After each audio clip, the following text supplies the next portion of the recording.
Sveiki visi, šiandien ir vėl su jumis susitinku aš, Šarūnė Petrošiūtė ir laida Finansų akademija. Šiandien pakalbėsim itin įdomią temą, su kuria susidurite tikrai kiekvieną dieną. Tai yra mokesčiai. Kokius mokesčius mokame, kurie yra panaudojami. Ir šiandien šią temą mus visus apšvies ir edukuos Lietuvos laisvosios rinkos instituto jaunoji ekspertė Reda Simonaitytė Mikulė. Labas, Reda. Labas, Šarūnė. Labai džiaugiuosi, kad Lietuvos laisvosios rinkos institutas prisijungė šį kartą prie mūsų ir nusprendė pasidalinti savo ekspertinę nuomonę visą patirtimi, nes aš tik tai, kai pradėjau savo veiklą visą su Finansų akademija ir bendrai šitoje rinkoje, man tai buvo pavyzdys ir ta institucija, nuo kurios prasidėjo ir pati pensijų visa sistema, tai, ką mes realiai turim šiandien. Tai tikrai yra labai malonu, jog sutikote atvykti ir pasidalinti savo patirtimi. Taip, negalėjom net atsisakyti. Tai gal nuo to ir pradėkim. Tai kokius tuos mokesčius moka mes dirbantieji? Tai dirbantieji mes mokame pagrindę gyventojų pajamų mokestį, kuris įprastai yra 20%. Mokame valstybinį socialinį draudimą ir privalomąjį sveikatos draudimą. Na ir pasirinktinai jau, jeigu dalyvaujame ten antros pakopos pensijų kaupime, tai tada dar dasideda ir tie 3% prie visko. Bet kalbant, kiek tada bendrai procentaliai ar ne tie mokesčiai sudaro, tai įvairiai priklauso nuo kiek tu uždirbi. Tai jeigu tu uždirbi ten, sakykime, nuo 800 ir ten einam link vidutinio atlyginimo ir link didesnių ten tų atlyginimų, tai ta mokesčių našta jinai progresyviai kyla nuo, tarkim, kažkur ten 27% iki 40%.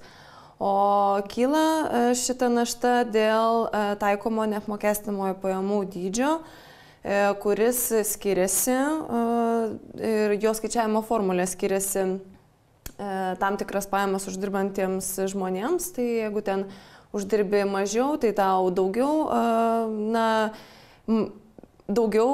pajamų lieka neapmokestintų, o ten jeigu uždirbi jau daugiau, tai automatiškai jau tos teisės vos ne į tą neapmokestinamąjį pajamų dydį nebeturi arba turi vis mažiau. Tai va.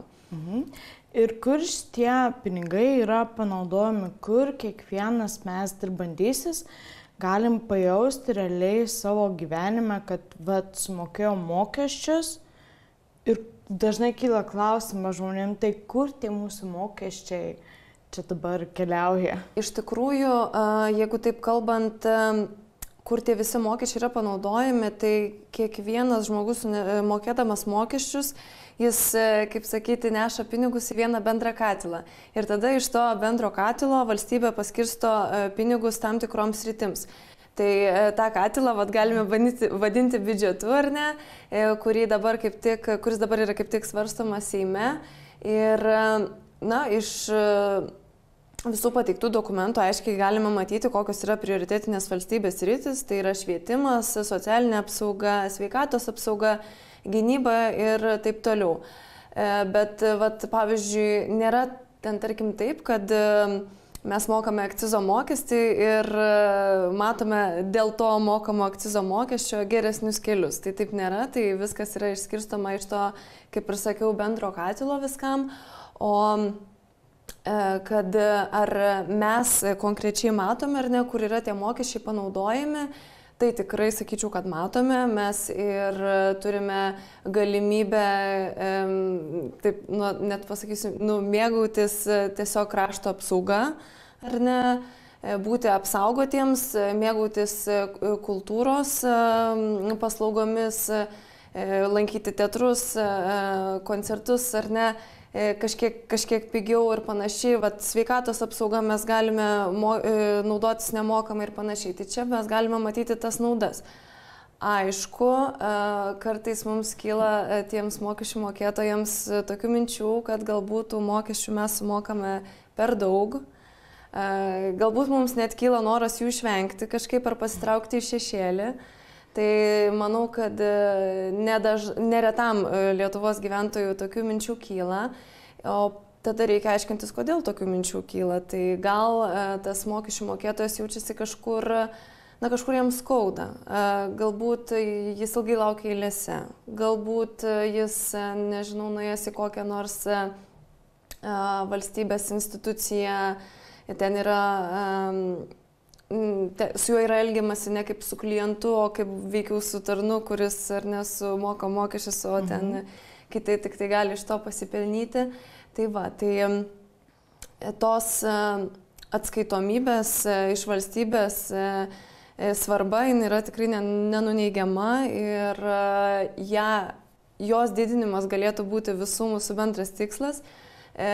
Kažkur net girdėjau, kad kažkurioje šalyje su mokesčių mokėtojais netgi yra elgiamasi taip, kad jiems yra atsiunčiamos tokios kaip dokumentai, kaip analizės, nurodančios, kur nuėjo jūsų mokėti mokesčiai, ten diagramomis ir panašiai, ir taip informuoti mokesčių mokėtojus skaidriai, ar ne, kad jie suprastų jų savo mokamų mokesčių naudą, ar ne, kodėl reikia mokėti tos mokesčius ir panašiai.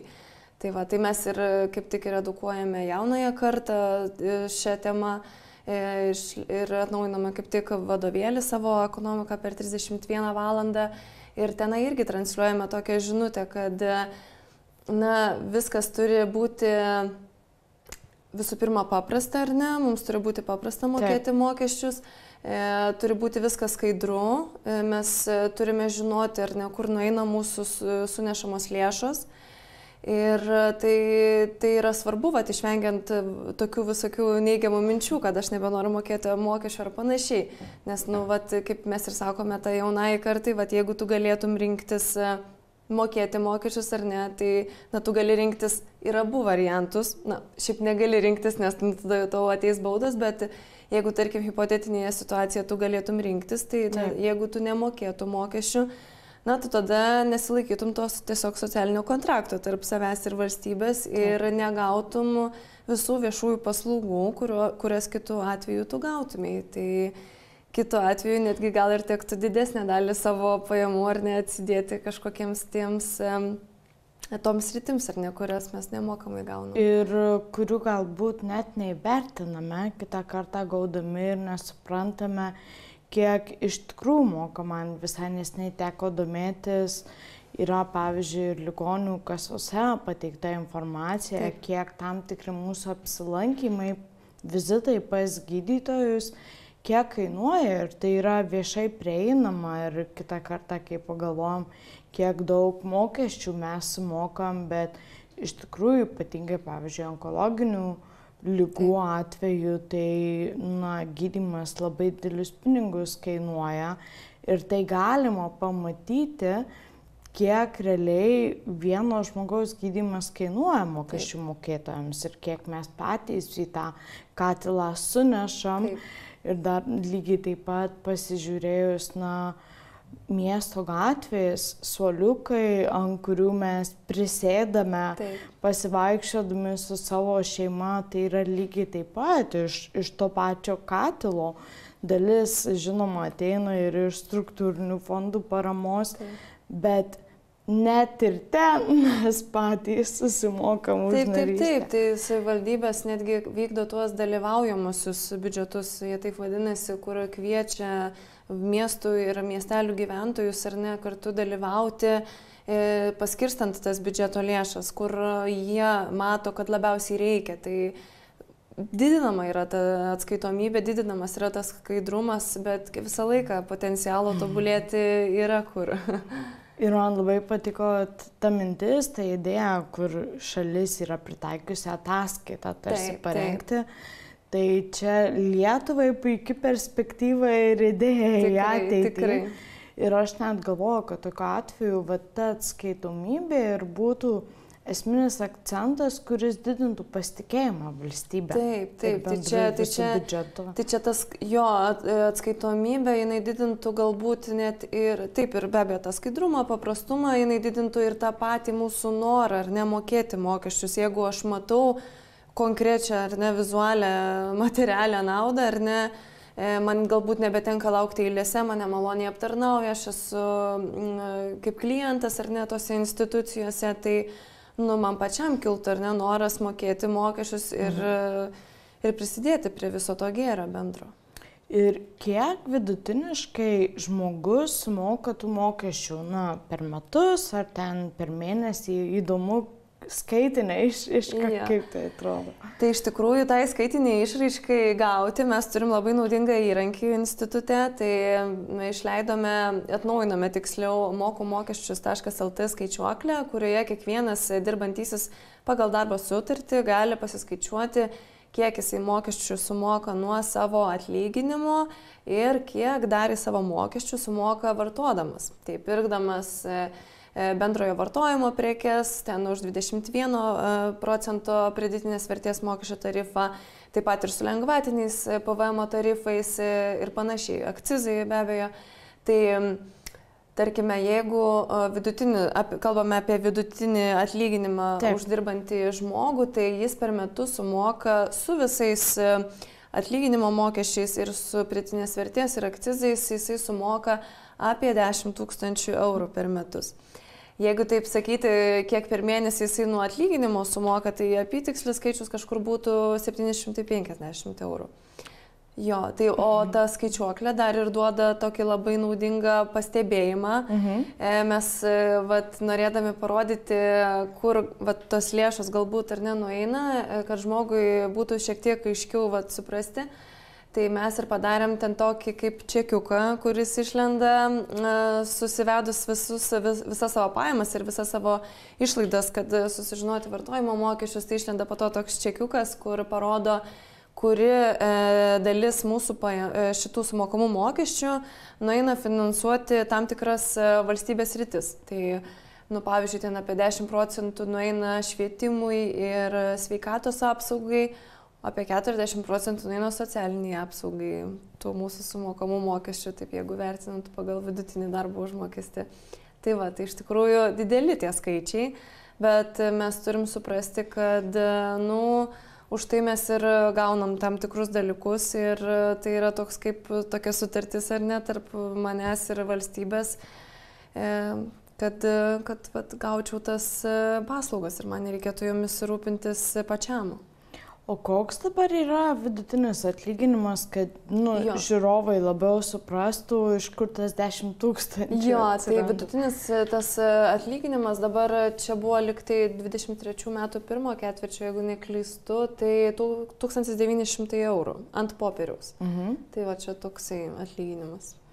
Nieko savo, kaip pagalvoju, bet ir vertė tame yra.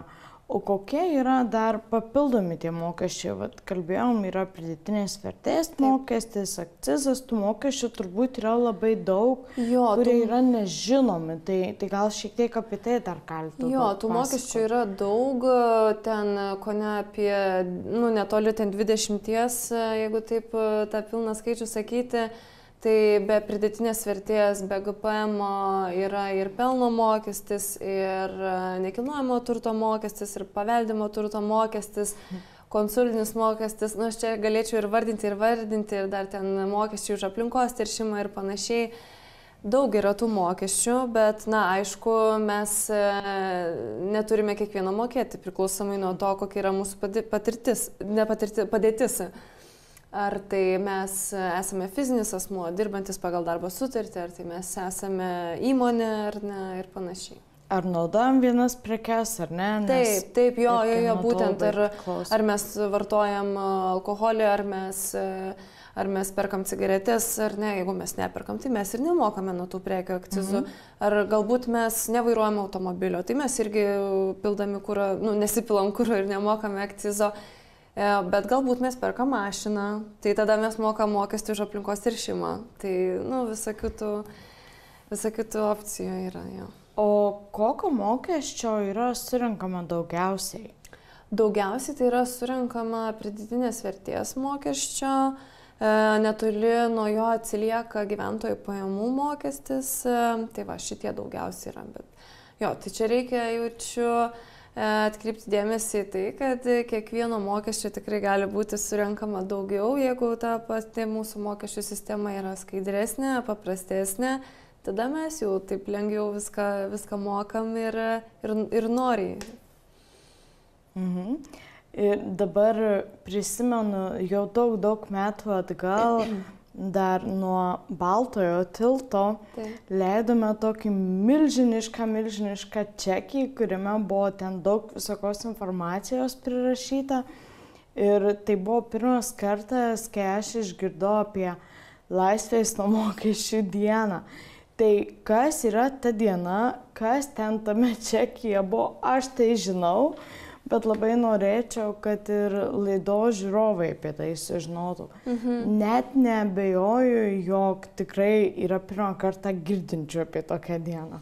Jo, tai atkreipiant dėmesį į tą čekį, tai tas čekis yra tas pats iš tos mano minėtos moku-mokesčius.lt skaičiuoklės.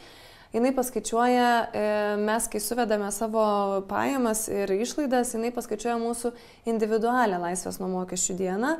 Bet institutas skaičiuoja ir tą tokią bendrąją, kiek tas vidutinis Lietuvos gyventojas per metus sumoka mokesčių.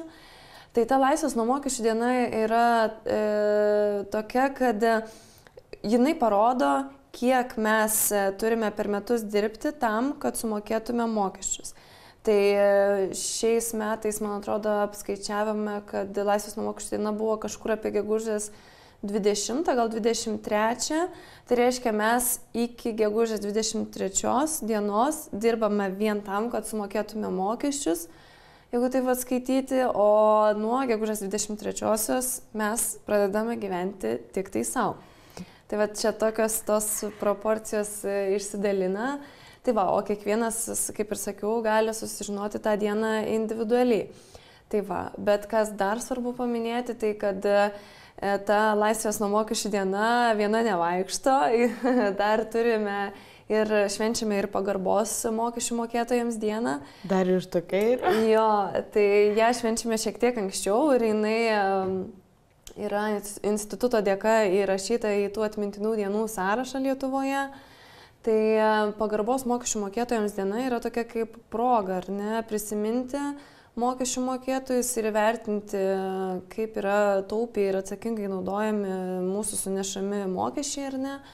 Ir, toks priminimas galbūt tiek ir toms valstybės institucijoms, ar ne, kad mokesčių mokėtojas nėra tarnas vien tik tai, kuris suneša, ar ne, kažkokius išteklius.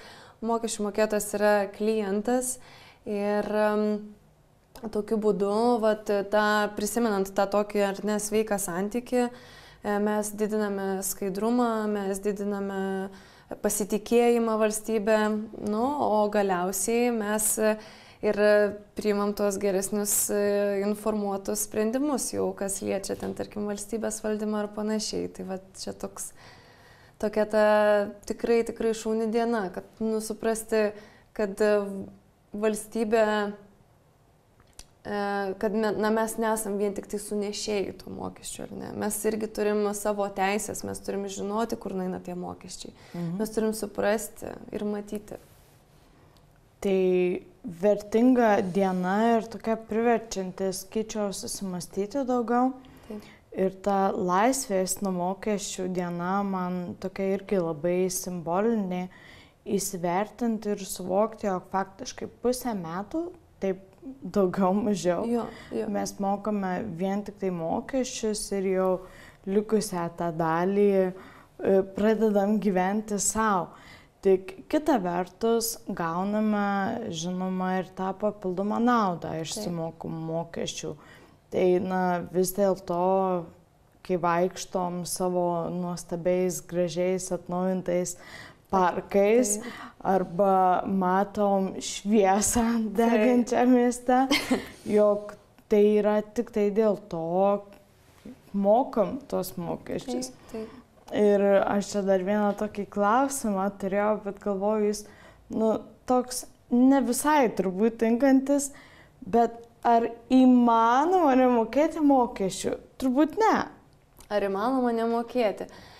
Tai kaip ir minėjau ankstesnėme klausime, kad įmanoma tam tikrais atvejais, tarkim, aš neperku automobilio arba aš nevartoju tam tikrų prekių, bet mokėti mokesčius yra mūsų pareiga ir, kaip minėjau, tokia kaip sutartis ar ne tarp manęs ir valstybės.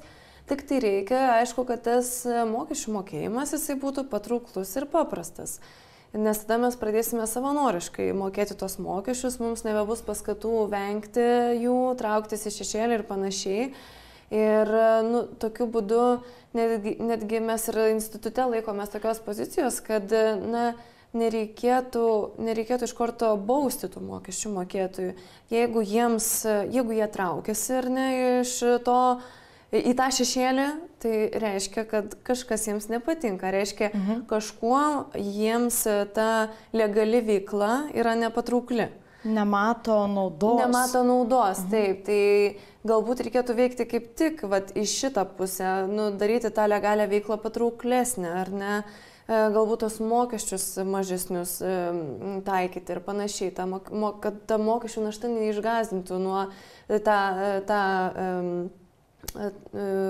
žmogų nuo kažkokios veiklos ar nevykdymo. Tai čia tokie paprasti dalykai. Nuostabu. Ir pakalbėkim dar tada apie patį biudžeto formavimą, kuris dabar aktyviai skamba visur. Tai kaip yra formuojamas tas mūsų didysis biudžetas? Iš tikrųjų, kaip jūs sakot, tas didysis biudžetas gali kitus žmonės netgi išgąsdinti, ar ne? Bet iš tikrųjų reikia taip gal net supaprastintai žiūrėti ir pristaikyti tokią analogiją, kad tas valstybės biudžetas yra kaip ir mūsų asmeninis biudžetas, ar ne?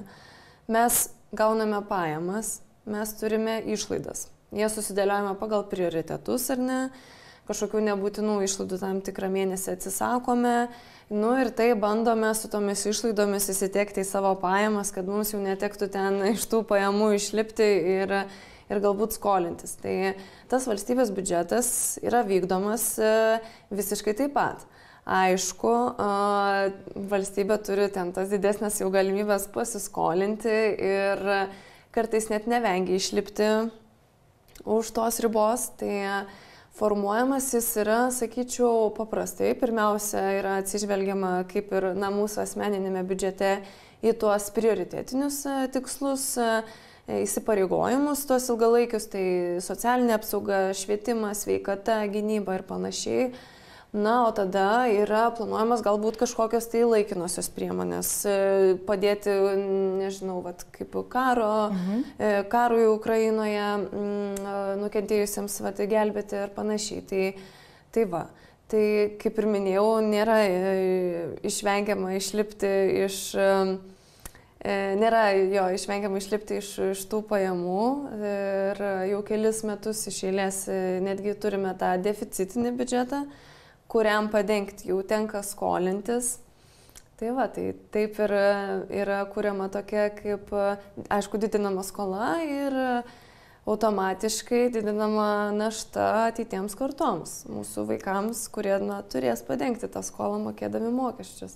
Tai dabar taip ir galvoju. Visada su klientais, jau kai bendrauju, kalbame apie tai, kaip valdyti savo asmeninius finansus. Taip.